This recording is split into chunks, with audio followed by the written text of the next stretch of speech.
mamaya ka mag-scroll, ha? May sasabihin lang ako, mabilis lang to. Ngayong paparating na January 30, maglalabas na naman ng bagong draw si CODM at ito tinatawag na Hot and Cold Draw. Bukod sa makakakuha ka ng L-Citin weapon, eh makukuha mo rin tong napakaangas na skin na to. Ay, tingnan mo naman kung gaano kaangas yan. Kaya ikaw, kung ayaw mong palagpasin yan, ha? January 30, magsisimula na yan. Bakit kailangan pang magkalayo?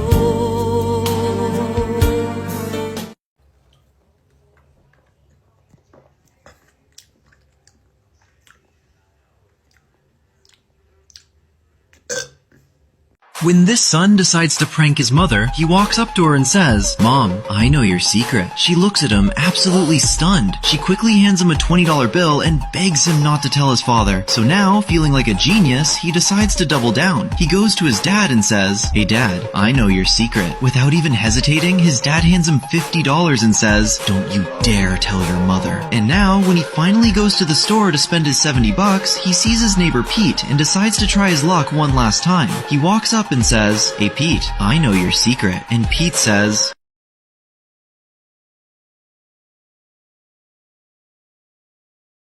Mga tol, naalala nyo pa tong video ko na to? Kunyari nagtatype tayo, dito muna tayo sa sahig, wala pa kasi tayong lamesa eh.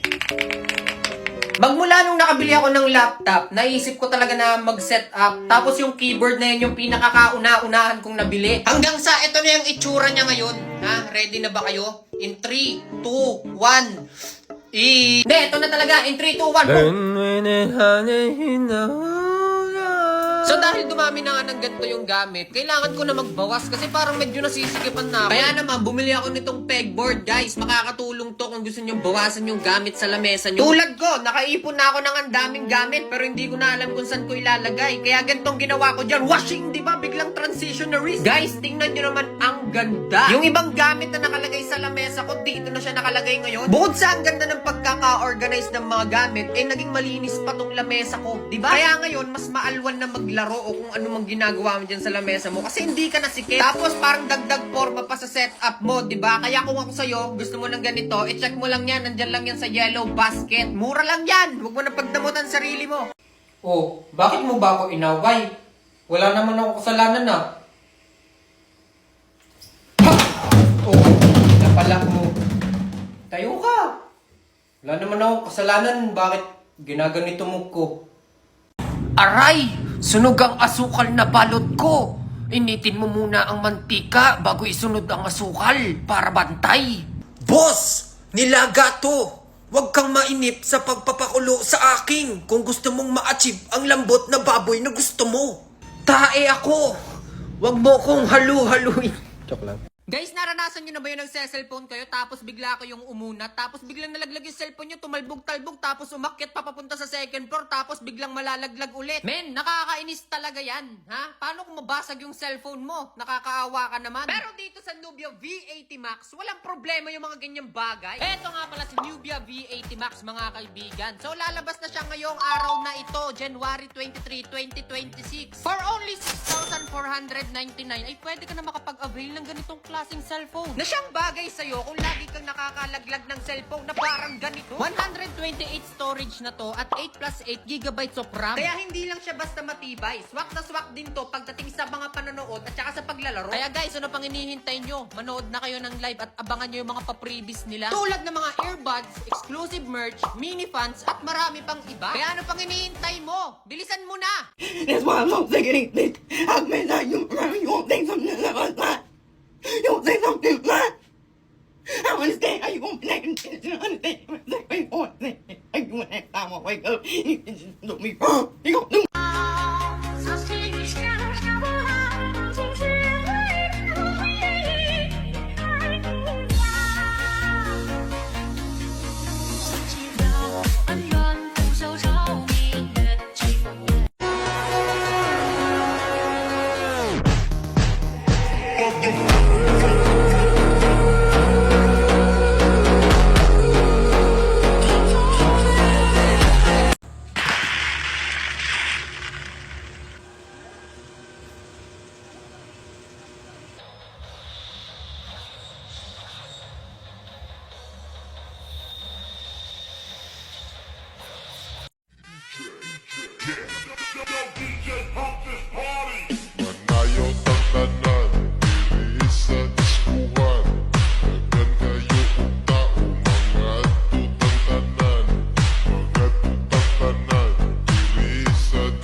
So ayun po mga kaibigan, hindi po kami bati ni Nicole. Magkaaway kami. Pero madali lang yan suyuin kasi sakto dumating na yung binili ko sa kanya. Buksan na natin. Wala siya dito nandun siya sa shop namin. So ngayon, ako lang tao dito kaya sakto mag-unboxing ako. So eto na. Ha? B, sorry na. Bati na tayo. Ha? Binilang kita dito sa Andrea's Secret. So, yung bago nilang Aurora series. Dali na. Papalo ko to sa'yo pag-uwi mo. Joke lang. Pero sige, try muna nating amuyin isa-isa, no? Baka kasi lalong magalit eh. Hindi magustuhan yung amoy. So, dito muna tayo sa kulay green kasi siya yung nandito. Ay, ang cute. Feeling ko nasa isang bote palang bati na kami. Ay, pwede. Panigurado pasado to. Yung amoy neto, parang kung i-describe ko siya, parang may pagka-vanilla eh. Tapos alam mo yung feeling na may susunduin kayo sa airport na kamag-anak nyong balikbayan o kung ano man. Tapos alam mo yung amoy nila, parang ganon. Ganon yung pabango nila, parang imported. Basta alam mo yung aroma nung mga kamag-anak mong galing ibang bansa. Ganon yung datingan niya. So, dito naman tayo sa kulay yellow. Ito naman yung clip. Ilalagay ko na lang dito sa taas. Syempre, smell test naman tayo. Taste test sana sasabihin ko. Mabango din to, guys. Syempre, pabango. De, joke lang. Kung i-describe ko naman to, ano yung amoy niya, para siyang juicy na may pagka-candy, ganun. Tama. Perfect to para sa mga gusto nung girly na girly yung amoy, yung talagang babaeng babae. Kaya ikaw, kung naghanap ka ng pabango na gusto mo yung girly, eto, para sa'yo to. Okay, game! Dito naman tayo sa kulay pink. Feeling ko to, babaeng babae talaga to. Pink eh. Oh, sabi na pink yung loob. Smell test. Dito naman sa mga to, parang feeling ko ito yung pinaka-simple lang. Kung gusto mo nung parang natural lang yung datingan ng amoy mo, dito ka sa pink. Kung i-describe ko naman yung amoy nito, parang amoy ano siya, amoy malinis, ganun. Parang hindi ka masyadong naglagay ng cologne sa katawan. Parang natural lang, ganun. Parang yung tawag doon? Parang yung bango mo, natural. Amoy taong mabango, ganun. Kasi parang may konting ano siya, alcohol, pero hindi siya alcohol na ano yung matapang. At syempre, last but not at least, ay, kung kulay naman ng pag-uusapan, hulaan ko kung anong pipiliin ng asawa ko. Dito yan pupunta, kasi favorite color niya yan. Baka mamaya magustuhan niyo yung kulay, yung amoy. Hindi lang po.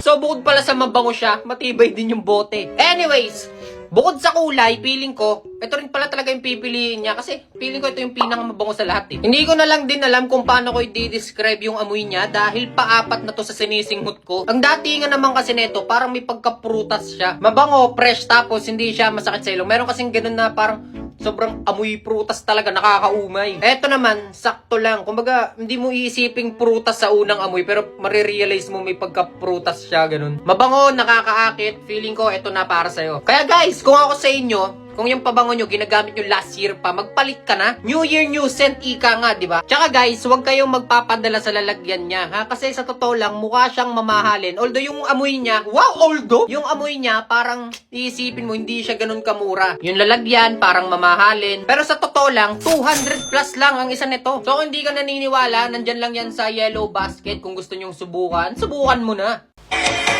Hindi siya tumagas kasi wala namang dating. May pahawi-hawi pa, nagmumuka tuloy lasing. Flex na flex, kanyang postura galing naman sa bading. Tsaka mo nakuha nga sa pag di na palamunin.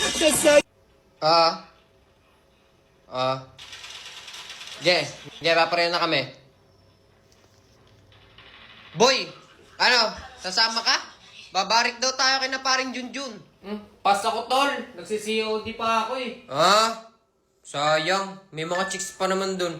Sige, tol. Ako na... Tara. Akala ko hindi ka sasama. Tapos na ako mag-COD. Tapos formado ka pa. Aba, tol. Pambahay ko lang to.